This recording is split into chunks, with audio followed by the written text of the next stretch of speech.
soir, un débat, notre fameux programme du mardi soir. Aujourd'hui, nous allons parler politique. Ces derniers temps, la question du vote obligatoire en France a été un vrai sujet de débat. Nos invités sont ici pour en discuter.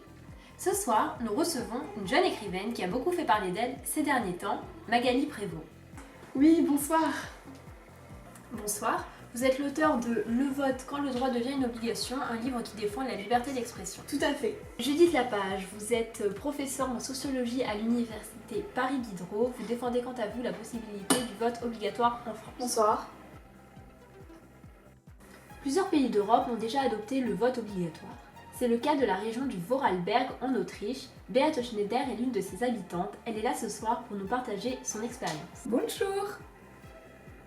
Aujourd'hui en France, le vote est considéré comme un devoir moral. Il est obligatoire d'être inscrit sur les listes électorales, mais l'abstention n'est pas sanctionnée. Les sondages donnent des chiffres alarmants. Seul un Français sur deux se rendrait au bureau de vote. Mais empêcher le vote d'être un droit serait-il une atteinte à la liberté? C'est ce dont nous allons débattre ce soir.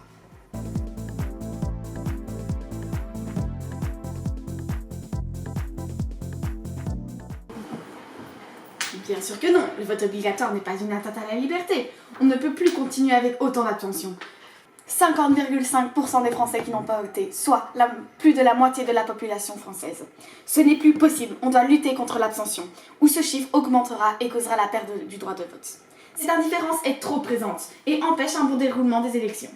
Par obligation de voter, nous pouvons voir une façon d'avoir une idée précise des Français, de leur opinion. Écoutez, cela a pour conséquence d'avoir des électeurs qui votent à contre-cœur, au détriment de ceux qui s'intéressent réellement à la politique. De plus, pour certains, si le vote n'était pas obligatoire, cela pousserait les élus à faire davantage d'efforts pour attirer les électeurs vers les urnes. Fils. Écoutez, je termine. Cela veut dire aussi de ne pas prendre en compte les raisons qui poussent les électeurs à ne pas voter. Certes, ça peut être dû à une certaine passivité, mais toutefois, pour grand nombre de ces personnes, ce refus de participer aux élections est aussi traduit aussi une déception face à l'offre politique. En réalité, le vote obligatoire ne lutterait pas contre l'abstention, il la supprimerait. Cela signifierait alors que le problème n'est pas pris dans deux sens, mais dans un seul. La responsabilité du manque de participation à l'élection serait due à l'électeur plutôt qu'au gouvernement.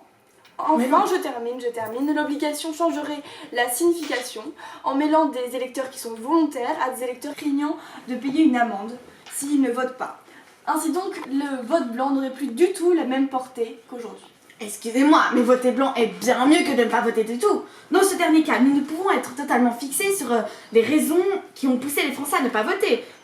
Tandis qu'un vote blanc indique une volonté de participer au débat démocratique, mais marque un refus des choix proposés. L'abstention, elle, exprime un désintérêt total pour la vie politique.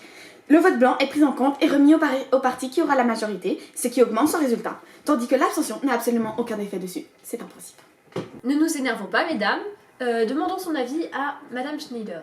Dankeschön.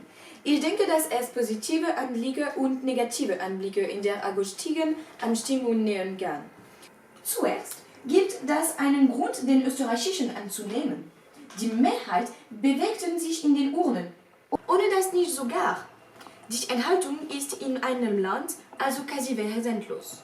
Aber die Schaffmannen können manchmal mit Geldstrafen von 400 Euros für die Kommunalwahlen und bis zu 7 Euros für die anderen Wahlen sehr extrem sein.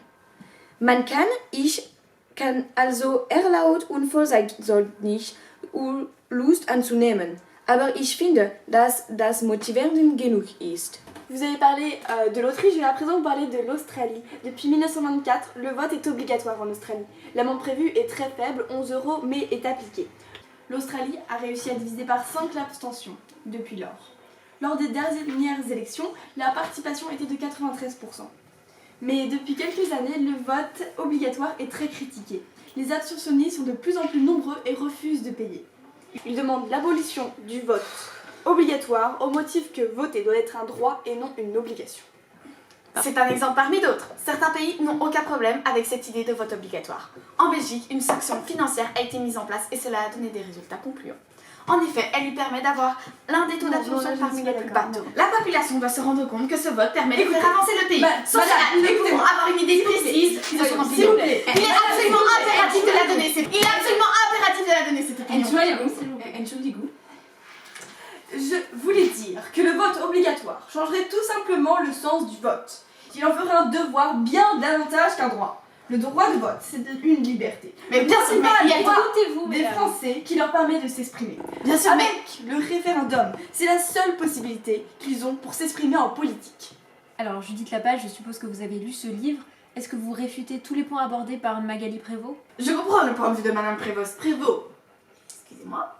Je comprends le point de vue de Madame Prévost, mais ce n'est qu'un point de vue parmi d'autres. Écoutez, c'est tout de même le point de vue d'un écrivain qui a étudié la question. Bien sûr, mais moi je suis sociologue depuis des années et je connais mon domaine quand même. Donc selon vous, les écrivains n'ont pas leur mot à dire. Je n'ai absolument pas dit ça. Ça vous a pris combien de temps de faire votre livre? 1 an peut-être? Moi, ça fait 10 ans que je soutiens cette thèse. Ich bin nicht einverstanden. Die Steller haben seine Pässe in die Societe. Gibt das einen Grund, den österreichischen anzunehmen? Die Mehrheit bewegten sich in den Urnen. Écoutez, tous nos invités ont leur place autour de cette table, revenons-en au débat. Très bien. Donc je disais, le principe du vote obligatoire permettra beaucoup de choses, notamment la mise à égalité des participants.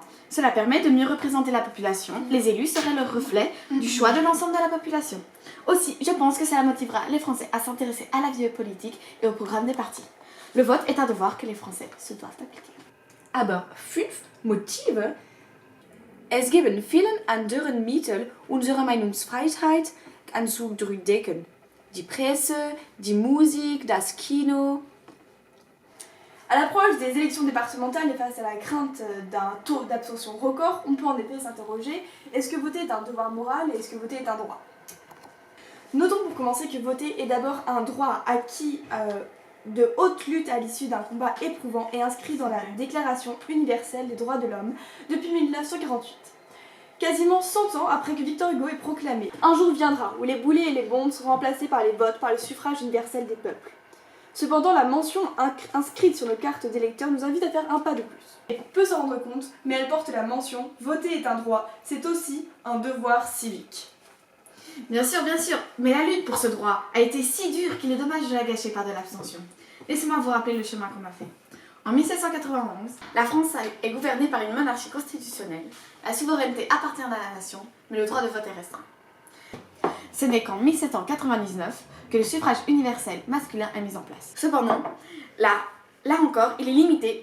En 1848, le suffrage universel masculin est adopté et ne sera plus remis en cause. En 1944, les femmes sont enfin autorisées à voter et 30 ans plus tard, le vote est accessible dès l'âge de 18 ans.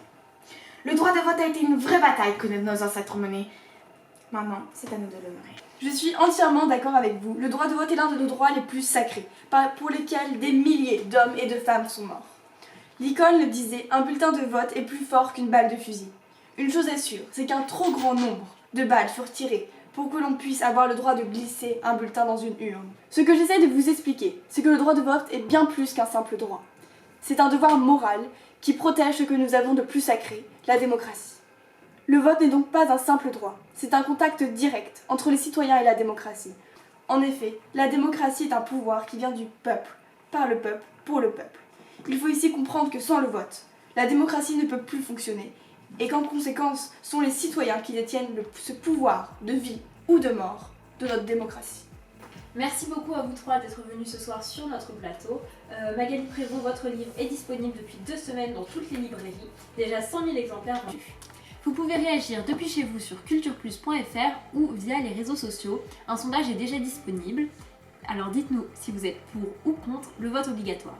Nous nous retrouvons mardi prochain pour un nouveau débat.